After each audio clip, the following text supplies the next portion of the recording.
Good afternoon and happy Monday to you. I hope you had a great weekend. This is Jack from Authentic Artists and Orate, and I'm doing my regular Monday check-in to see how if you've had a good weekend, and to set our intentions for the week ahead. And the thing I want to talk about today is that word intention. So when you set your intentions, it's kind of taken a bit of a fluffy turn, hasn't it? The word intentions. It's a bit like, manifesting and all those kind of phrases. They're a bit new agey.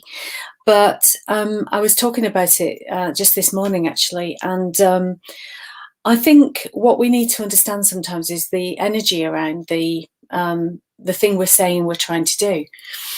So I in my programs, I talk a lot about alchemy and the fact that, if you are the forerunner to chemistry was alchemy, right? So you set an experiment, you create a container, you need material to work with to transform, and then you need a catalyst to do that transformation, some sort of spark or thing that changes the state.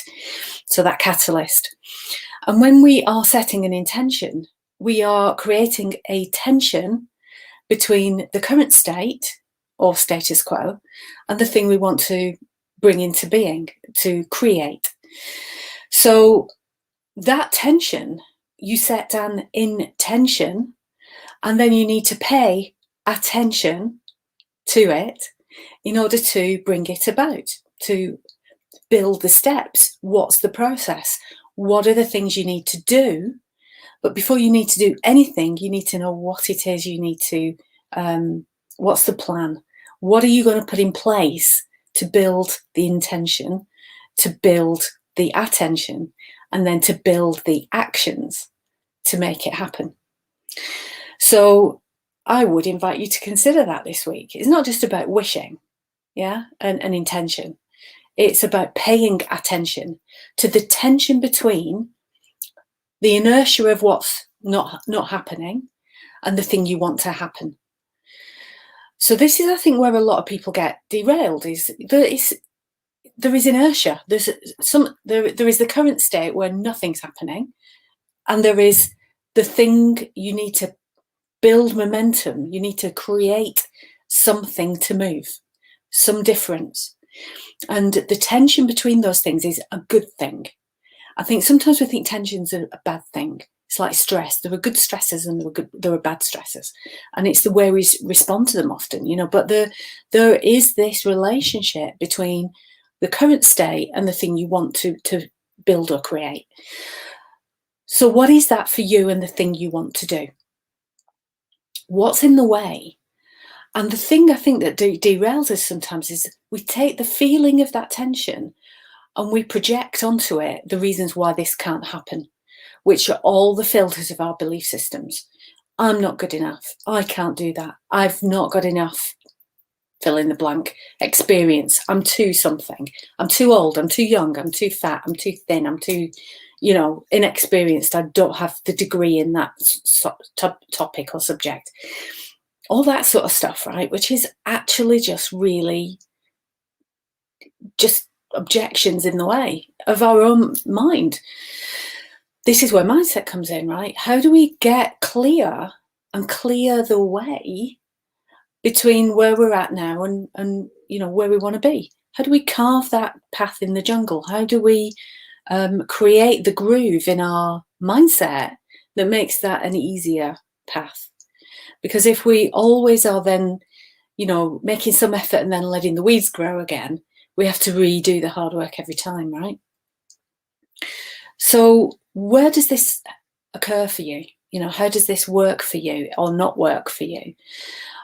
Between the tension of the intention, the tension of the attention.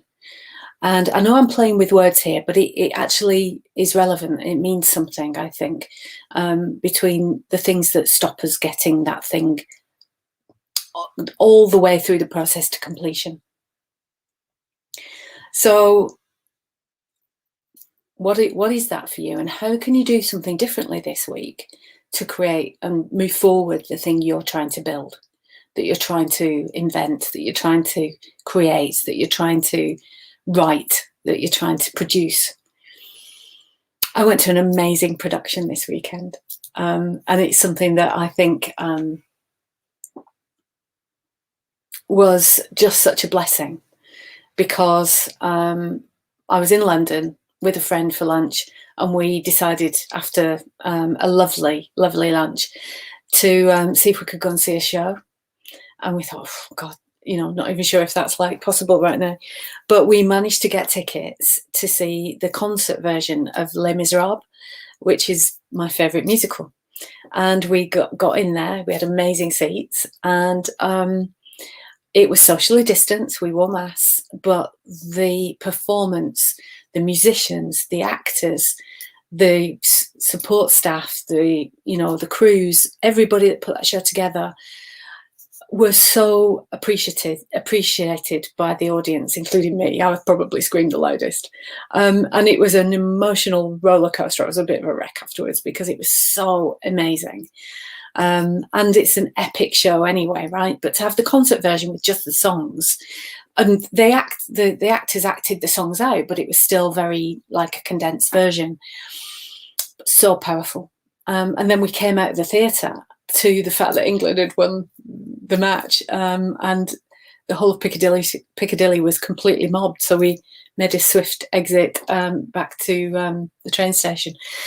But it was a really amazing day. So I hope you had a good one too. My soul was fed this weekend. So it was a beautiful thing.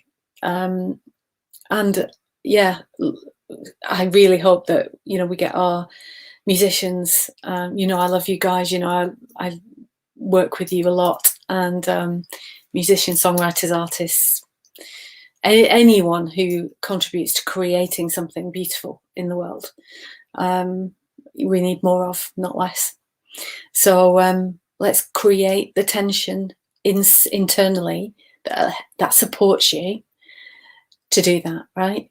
In structures, the support structures, they need tension to be able to stay upright in certain ways.